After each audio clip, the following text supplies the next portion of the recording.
Oi, gente, boa tarde. Vamos dar início então à disciplina de História, né? Vamos inicialmente falar sobre a República Velha, assim como Geografia, a prof. vai fazer também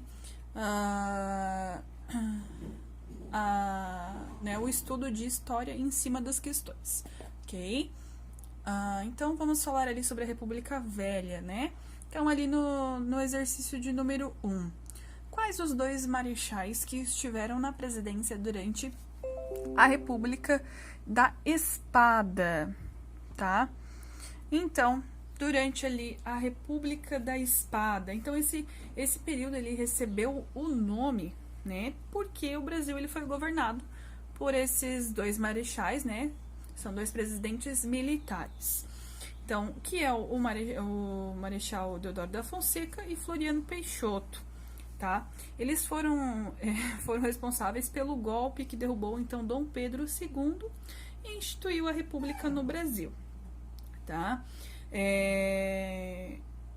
Então, assim, durante o governo, né, que é um governo provisório do presidente Marechal Deodoro da Fonseca, ele organizou e garantiu uma transição da monarquia para a república.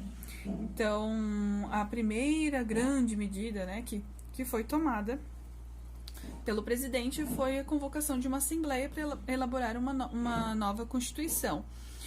Então, quais são o que mudou, né, com essa nova constituição? A mudança do nome do país para Estados Unidos do Brasil, o estabelecimento da República Federativa, composto por 20 estados, e divisão da República em 3 poderes: o executivo, o legislativo e o judiciário. Tá? Então, por outro lado, né, teve umas coisas assim que não foram muito favoráveis, né? Então, que o voto ele deixou de ser, ele não é mais secreto, ele era um voto aberto e as mulheres não tinham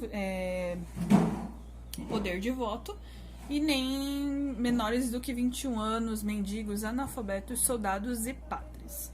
Tá? Então, eles não tinham direito a voto.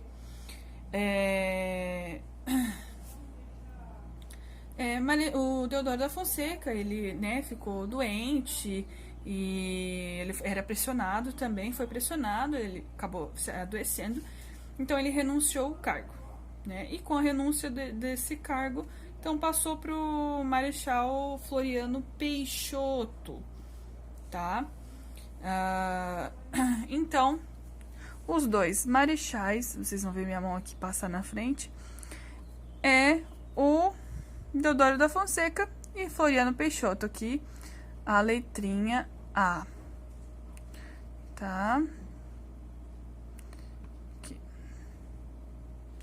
No número 2, o período da história que é marcado pelo domínio político das elites agrárias mineiras, paulistas e cariocas ficou conhecido como... Então, como que ficou conhecida esse período da história, né? Então, é o que a gente está falando agora, que é a República Velha, né? República Velha, é o qual estamos trabalhando.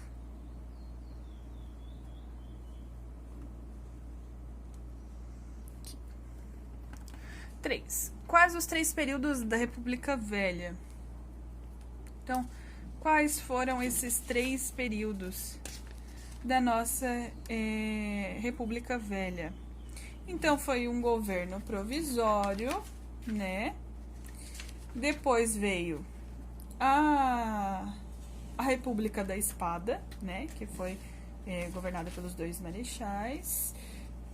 E a República Oligárquica. A República Oligárquica foi um período comandado sempre pelo mesmo grupo político, que era então sustentado por um sistema que ficou conhecido como coronelismo. Os coronéis eles possuíam dentro de suas propriedades grandes açudes de água, o que fazia com que tivessem grande poder sobre a massa, né? Então eles controlavam todo o sistema eleitoral e os cargos políticos, né?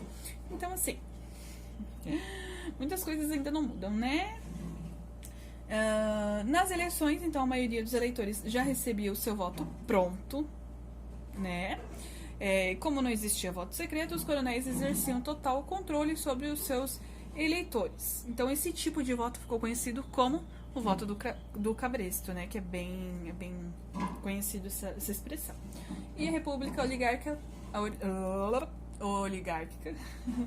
também ela ficou conhecida como a República Café com Leite, ok? Então, só para vocês já ficarem sabendo aqui. Governo provisório, letra A. Na 4, o que foi fundamental para a proclamação da República? O que foi fundamental para a proclamação, oh meu Deus, da República?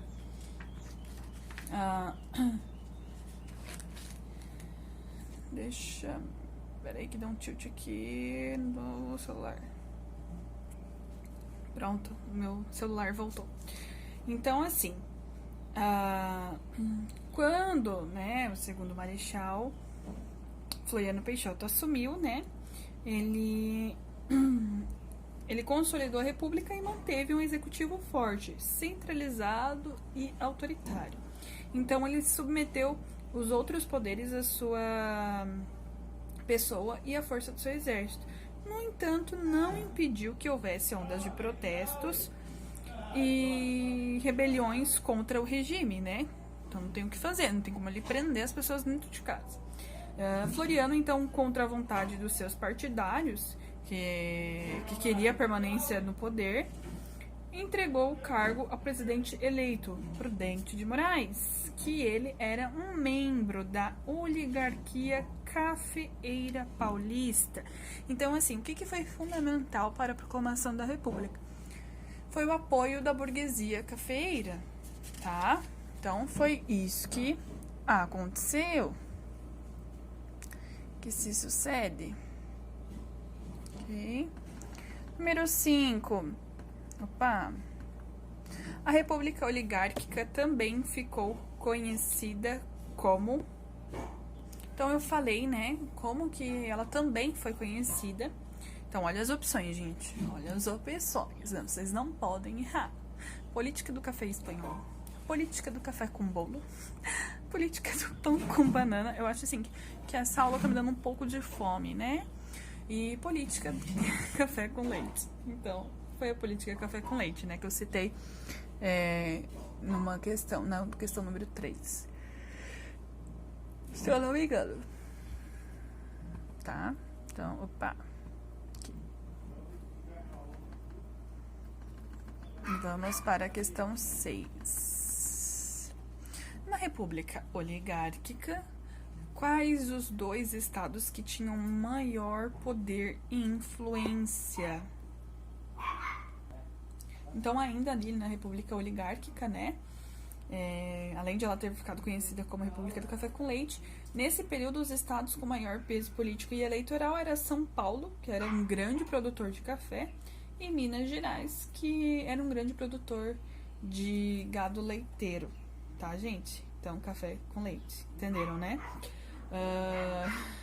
Pois tinham mais poder e influência, revisando-se no poder durante todo esse período, né? Então, era São Paulo e Minas Gerais. Gente, cachorro é mãe falando, pedreiro, é todo mundo aqui. Todo mundo junto participando na aula. 7. Os coronéis tinham controle total sobre... Então, eu também falei sobre isso, né? Ainda na República Oligárquica, que esses coronéis, eles controlavam todo o sistema eleitoral e os cargos públicos, né? Então, eles tinham todos na palma da mão, queridos, né? Ainda tem muito disso ainda. Então, assim, ó, vocês podem perceber, principalmente a história, né, do terceiro ano que conta sobre... fala mais sobre política, né? Vocês vão perceber. Então, assim, tem muito do que acontece ainda, né? Parece que a gente nem tá falando de coisas, assim, que aconteceram em 1800 e bolinhas, né? Parece que a gente tá falando do que aconteceu agora, tá? Não vou expressar nenhum partido nem nada, até porque eu nem vou votar esse ano, né? Porque a prof não vai poder, por conta do bebê, né? Que já vai estar na reta final mesmo, bem final mesmo. Então não vou votar, então não tem nem por que ficar falando disso, né? Então não quero que vocês me entendam mal. Eu sempre vou fazer algum comentário assim, porque ainda tem disso hoje, na política e lá, porque tem, a gente não pode ser hipócrita e dizer que não tem. Mas vocês fiquem a critério de vocês, votar em quem vocês quiserem bem entender, tá? Não, na aula não é disso, né? De discutir política no sentido de partido, tá? Discutir a política de contar a história mesmo, do que aconteceu e como aconteceu. Então, voltamos. Número 8. Como não existia o voto secreto, os coronéis exerciam total controle sobre seus eleitores. Esse tipo de voto ficou conhecido como eu falei, voto do cabresto. 9. Os jagunços que não aceitavam mais as imposições dos coronéis eram denominados... Então, assim, para responder a questão 9, a gente vai falar um pouco sobre os conflitos da República Velha, tá? Então, tem alguns conflitos ali, tá? Temos o cangaço, que surgiu no sertão nordestino em torno de 1870. Os nordestinos, eles estavam cansados da situação em que eles viviam, em virtude da falta de água, de terra e da crueldade dos coronéis, que submetiam o nordestino a um regime de semi-escravidão. Então, os cangaceiros também eram chamados de jagunços e estavam descontentes com as imposições feitas pelos coronéis. Então, eles partiam em grandes grupos pelo sertão de vários estados nordestinos, saqueando vilas e fazendas e espalhando a morte e o medo por onde passava. Nos vilarejos, os miseráveis... Vai acabar a bateria do meu celular. Do celular não, né? Do notebook. Então, nos vilarejos, né, os miseráveis não tinham o que reclamar dos cangaceiros, que eram vistos como heróis, pois traziam comida e remédios para essas localidades, tá? Então, isso que aconteceu, eles ficavam revoltados, né? Então, eles eram os cangaceiros. Tem alguns filmes, né, sobre eles. 10. Qual a principal razão da revolta populacional na revolta da vacina? Então, um dos conflitos da República Velha também foi a revolta da vacina, Rio de Janeiro, né, por volta de 1904. Então, assim, os projetos de reurbanização da cidade do Rio de Janeiro no governo de Rodrigues Alves não levaram em conta os interesses da população mais carente, né? É o que acontece ainda, como eu já tô falando, né? Desde sempre. Então, a demolição de cortiços no centro da cidade desalojou famílias e afastou os trabalhadores das proximidades dos seus locais de trabalho. Então, por conta disso, destruiu tradicionais espaços populares e provocou uma grande alta nos aluguéis. O clima era tenso, então quando Oswaldo Cruz, responsável pela saúde pública na cidade, colocou em prática o seu plano de vacina obrigatória. O povo encontrou nessa atitude uma maneira de demonstrar a revolta e houve um movimento contra essa vacinação, porque a desinformação sobre os efeitos da vacina era evidente, né? Então, não tinha muita...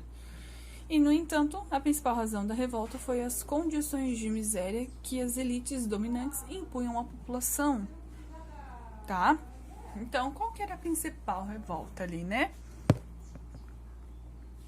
Que eram, então, aqui as condições de miséria. Coisinha.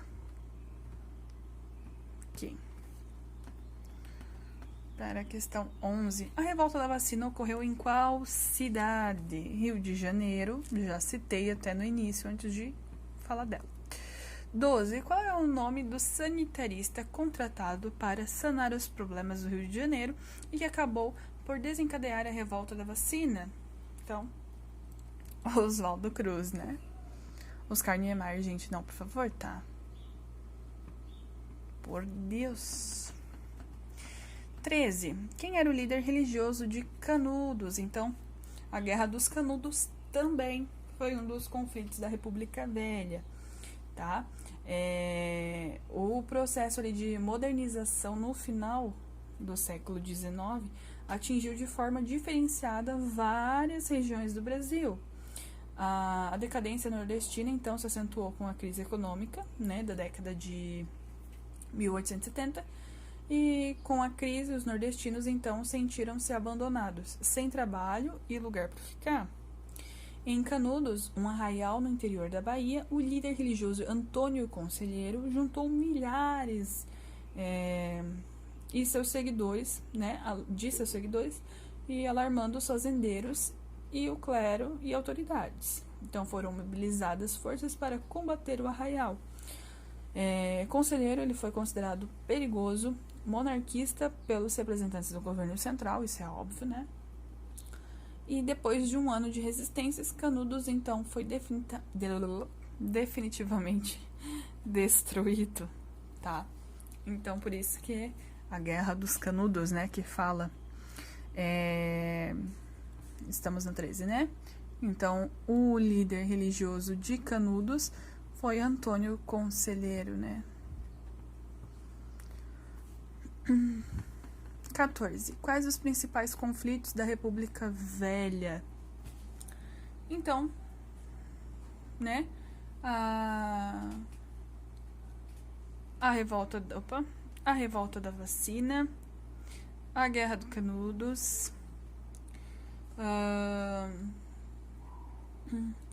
o cangaço,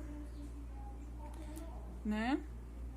A Guerra do Contestado também, né? Então, a minha mãe gritando com o cachorro, gente, vocês, olha, é pra acabar, né? Revolta da vacina, Guerra dos Canudos, Guerra do Contestado, a revolta de 1924 e a coluna de Prestes, que também que ainda vamos falar sobre ela, tá? Então a letra A aqui.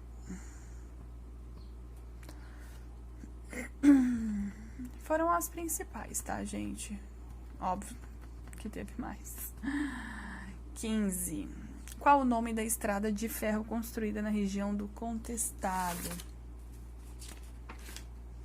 Região do Contestado. Então, fala sobre a Guerra do Contestado. No sul, em uma região reivindicada por Santa Catarina e Paraná, a população pobre sofreu com a modernização. A construção da estrada de ferro, eu acho que é assim que fala, né? Porque a professora é meio dança. Brazilian Highway. Deve ser isso, né? Não sei.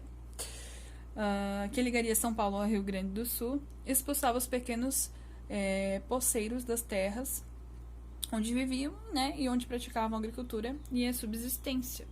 Aproveitando-se dessa situação, os latifundiários então aumentavam suas propriedades, rompendo-se assim as relações de troca de favores entre os trabalhadores da terra e os latifundiários. Os seguidores do monge João Maria foram tratados com violência pelos poderes constituídos, foram considerados fanáticos, monarquistas e que conspiravam contra a República.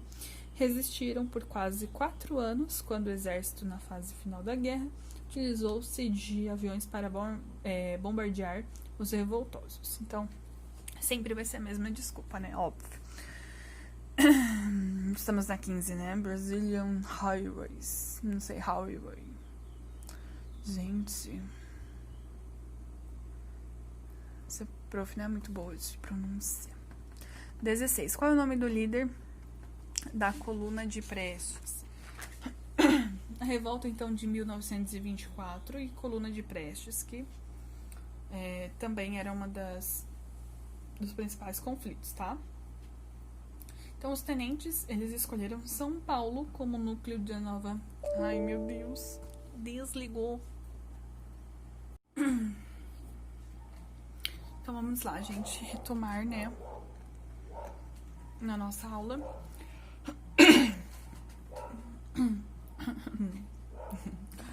Então, falando sobre a revolta de 1924 ali e a coluna de Prestes. Então, os tenentes eles escolheram São Paulo como núcleo da nova rebelião. Tomados de surpresa, né? Os quase 700 mil habitantes da cidade foram colhidos entre dois fogos dos tenentes, entrincheirados nos principais pontos da cidade, e o bombardeio das forças governistas, tá? O comando tenentista, em 27 de julho, resolveu abandonar a cidade com mais de 3 mil soldados, marchando em direção ao Paraná, aonde iriam se encontrar com uma coluna de rebeldes vindas do sul. Começa a famosa coluna Prestes, para derrubar o governo de Arthur Bernardes e esperando provocar uma revolução. Luiz Carlos Prestes e João Alberto organizaram uma coluna militar e percorrem 11 estados num total de 25 mil quilômetros. Durante esse período, a coluna ganhou adeptos e também inimigos, mas o objetivo era derrubar o governo. E não foi alcançado. Em fevereiro de 1927, os membros da coluna se exilaram na Bolívia.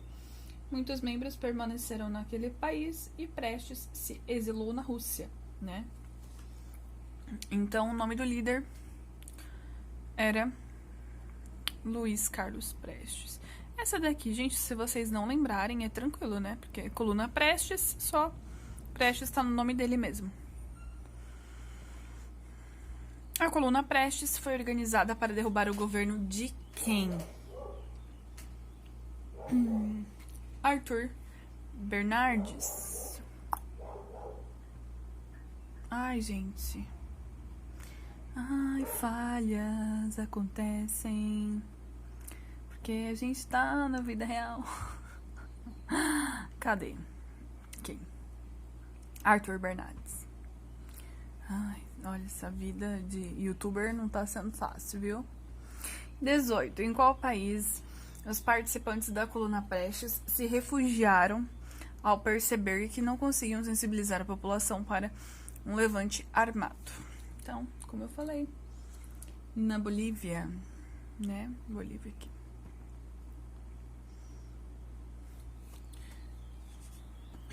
Então, gente, esse é o início, né, do assunto. Fala sobre a proclamação da República, né, os conflitos ali. Agora vamos para o segundo assunto, que é a Revolução de 1930 e a Era Vargas, ok? Então, vamos lá. Revolução de 1930 e a Era de Vargas e o período populista. Então, ali na 19... Na Revolução de 1930, quem rompeu o acordo com Minas Gerais? Então, ali, ó, com a quebra de valores, né, de Nova York, ocorrida em outubro de 1929, inicia-se uma grave crise econômica de escala mundial, esmagando várias economias internacionais e, né, em especial o Brasil, com suas exportações de café. Esta crise abalou diretamente as oligarquias paulistas e mineira e levou ao fim da política café com leite e abrindo caminho para a Revolução de 30. O presidente Washington Luiz, que representava a oligarquia paulista, deveria então indicar para seu sucessor o representante da oligarquia mineira. Mas, ao contrário, né, ele lançou a candidatura do advogado paulista Júlio Prestes. Então, foi o que aconteceu. Acabou ocorrendo o rompimento do acordo, né? Então, quem rompeu foi Washington Luiz. 20. Qual o fator imediato da crise? Ai, um barulhinho gostoso, né? Acho que agora vai. 20. Qual o fator imediato da crise que levou à Revolução de 1930? Então, como eu acabei de falar, que o Washington Luiz, ele rompeu no acordo com Minas Gerais, então foi o fator que levou a essa Revolução de 30 foi a dissidência das oligarquias paulista e mineira. Tá? XXI. Apesar de assumir o governo em caráter provisório, Getúlio chegou à presidência do Brasil com amplos poderes. O que foi criado nesse período de governo? Então, assim, com tudo isso que aconteceu, né, deu início, então, à era Vargas, né, Getúlio Vargas, ele foi nomeado um dos ministros, né,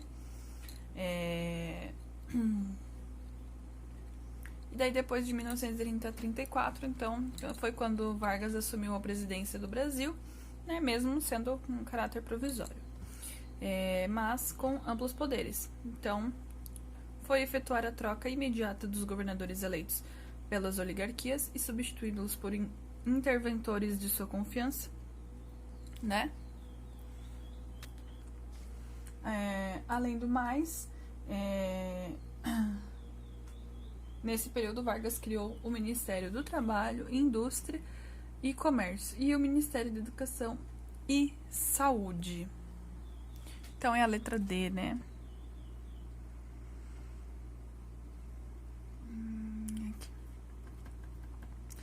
22. Getúlio Vargas, para se manter no poder, resolve agir como se estivesse protegendo o país da ameaça vermelha. Simula a existência de um plano comunista para derrubar o governo. Esse plano, forjado pelo governo, ficou conhecido pelo nome de como, né?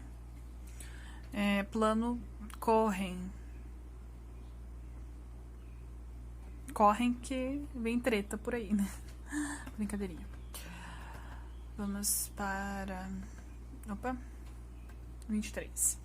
Enquanto articulava uma transição para a democracia que o mantivesse no poder, Getúlio Vargas usou para isso um movimento chamado... Foi o queremismo, tá? Isso é, ele acreditava que a população sairia às ruas para pedir sua permanência na presidência. Olha só, as pessoas são iludidas. Tá, que tem gente que faz isso, né?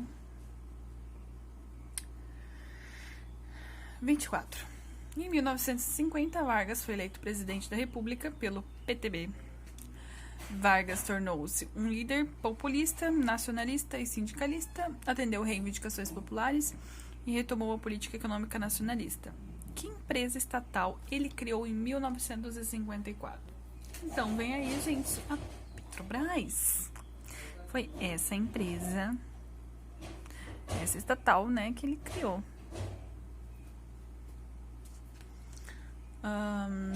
25 e última questão. No governo de Juscelino, o Brasil foi tomado por uma euforia de desenvolvimento. 50 anos de progresso em 5 anos de governo. Era o lema do novo presidente, que pretendia acelerar o processo de desenvolvimento industrial. Qual foi a sua maior obra política?